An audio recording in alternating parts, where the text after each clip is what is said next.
El licenciado Patricio Adorno nos visita nuevamente y vamos a analizar de las claves del discurso del presidente Javier Milei, y ya estamos prácticamente cerrando este año 2024, a un año también de su gestión. ¿Cuál va a ser el discurso del presidente? ¿Cómo vamos a esperar también estas reformas que el propio presidente busca antes de finalizar el año? Licenciado, ¿cómo le va? Buenas tardes. ¿Cómo estás? Bueno, lo planteaste muy bien al tema porque efectivamente es el primer año, creo yo, del presidente más subestimado de la historia en lo político y en lo económico, quizá desde Néstor Kirchner, con la ventaja de que Kirchner, que era un gran desconocido para la sociedad argentina en su conjunto, tenía parte del peronismo a sus espaldas. Javier Milei, lo primero que se especulaba hace un año atrás es, bueno, va a ser un presidente muy condicionado en lo político y en lo económico porque no tiene sostén institucional, porque va a tener que negociar todo, porque va a tener mucha reticencia por parte de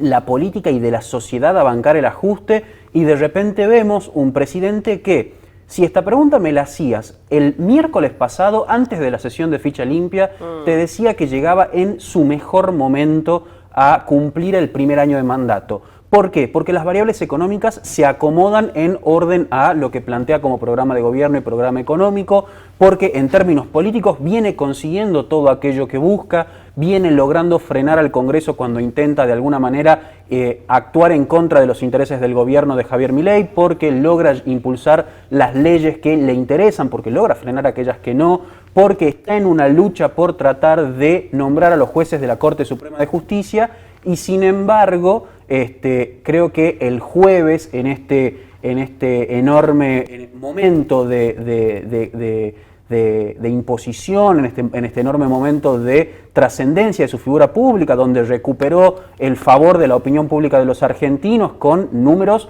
que lo ponen entre los presidentes mejor valorados al primer año de su mandato desde la recuperación de la democracia a la fecha, el presidente de la Nación creo que cometió su primer error. Claro. Su primer error político. Pero volviendo al discurso y volviendo a la necesidad que tiene de darle una rendición de cuentas de este primer año, probablemente tengamos algunas cosas repetidas que pueden llamarse clichés, podría ser del presidente libertario, probablemente asistamos a una búsqueda de una épica y del ajuste más grande de la historia, de un ajuste que es tolerado y es buscado por la sociedad, de una lucha contra la casta. Probablemente tengamos un encuadre por ese lado, un encuadre que busque decir todo lo malo ya pasó, ya pasamos el filo de la motosierra y ahora lo que tenemos que buscar son solamente buenas noticias, con quizá algún anuncio que hay muchos miembros del sector de economistas y de analistas financieros que esperan que ahora que el dólar blue está tan cerca del oficial haya alguna novedad vinculada a eso, pensando también en este giro de los acontecimientos que dio con Donald Trump ganando la presidencia en los Estados Unidos, que plantea un escenario políticamente muy favorable para el presidente de la Nación y que sin embargo es un presidente que va a llegar, por lo menos hasta lo que sabemos hoy, a su primer año de mandato sin haber tratado el presupuesto 2025 en el Congreso de la Nación, porque finalizaron las sesiones ordinarias y hasta ahora no se incluyó en el temario de un posible llamado a sesiones extraordinarias en el Congreso. Bueno, hay muchos temas, ¿no?, que él también, recordemos, yo hasta acá veo lo que le salió como él quería fue la firma del pacto en Tucumán.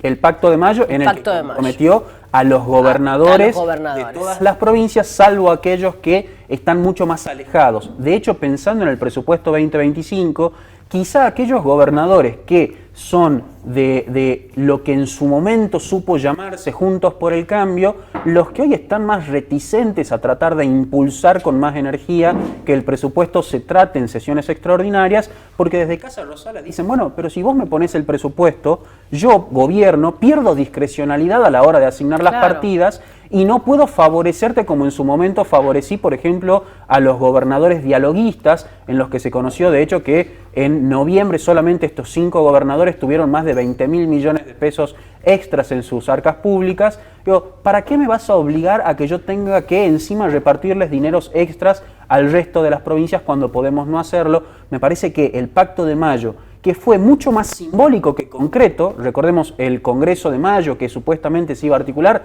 sigue sin miembros nombrados por parte del gobierno, por parte de los sectores privados y de los gobernadores. Fue más una figura retórica que un acto concreto. Fue el momento simbólico con el que ganó tiempo de cara al escenario en el que hoy está, y que me parece que es quizá el elemento central que va a buscar transmitir a la ciudadanía argentina, pensando en las fiestas, en fin de años, pensando en la tranquilidad y la paz y la previsibilidad que intenta ser el sello de este gobierno. ¿Bonos? No va a haber en este gobierno. ¿Te acuerdas que otros presidentes te daban el bono de fin de año como una regalía a los empleados? No tiene pinta de que vaya a suceder. De hecho, la última paritaria estuvo por debajo incluso de la inflación esperada para noviembre y diciembre. Los empleados nacionales tuvieron 2% de aumento para noviembre y 1% de aumento para diciembre ya pautado. La inflación probablemente esté en el orden del 3%. Claro. El presidente seguramente va a sostener que los salarios en términos reales en dólares se recuperaron. La verdad es que, por lo menos en cuanto al poder de compra individual de los argentinos, eso no se está reflejando tanto así, y además tiene la presión de los sectores industriales con los que tuvo un encontronazo la semana pasada, que están diciendo, ojo, vos querés bajar el ritmo de subida de precio, la inflación, a toda costa, abriendo importaciones, y de repente le estás poniendo presión al sector industrial. Seguramente los gobernadores de cada provincia serán responsables de los bonos, ¿no? Eso ya va a depender. Para llevar tranquilidad, porque la gente por ahí nos está preguntando qué va a pasar, si va a haber bonos extras de regalía como todos los años. Pensando en el ejemplo de Santiago del Estero, que dio un bono de 1.300.000. Pero los sueldos ahí son muy bajos. Pero los sueldos son muy bajos, entonces de alguna manera es el reclamo que los estatales santiagueños le ponían, o el reparo que le ponían al gobernador, porque decían, está bien, me estás dando un bono enorme, pero mi salario básico no está, que creo que es parte de el guante que levantó Osvaldo Jaldo, que cuando se lo consultó en algún momento por el bono, lo que dijo es, quizás no me interesa tanto el bono de fin de año, sino pasar conceptos no remunerativos a aumentar, cerrar buenas paritarias. Exactamente, aumentar el salario base. Que están ahora en reuniones con paritarias. Así es. Por último, Patricio, y título también, lo que más le importa al presidente ahora es la reforma previsional y tributaria, que serían los dos objetivos para este 2025 que va a comenzar. Así es, bueno, la reforma previsional es ampliar la edad de jubilación, sobre todo pensando en ampliar la cantidad de trabajadores que aportan al sistema previsional argentino.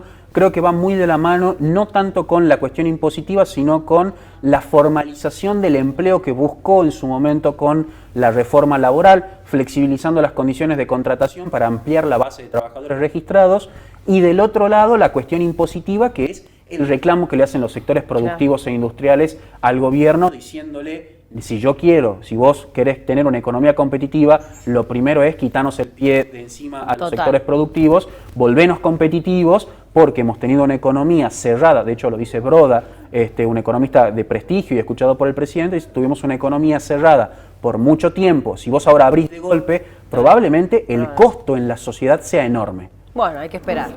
Habrá que esperar, porque con el presidente Javier Milei siempre hay sorpresas. Así es, de hecho forma parte de su forma de hacer política, de su método de hacer político, revolver el río, descolocar a sus adversarios e incluso hacer acuerdos con quienes alguien diría, en principio, son aquellos con los que venía a terminar, a poner el último clavo en su ataúd.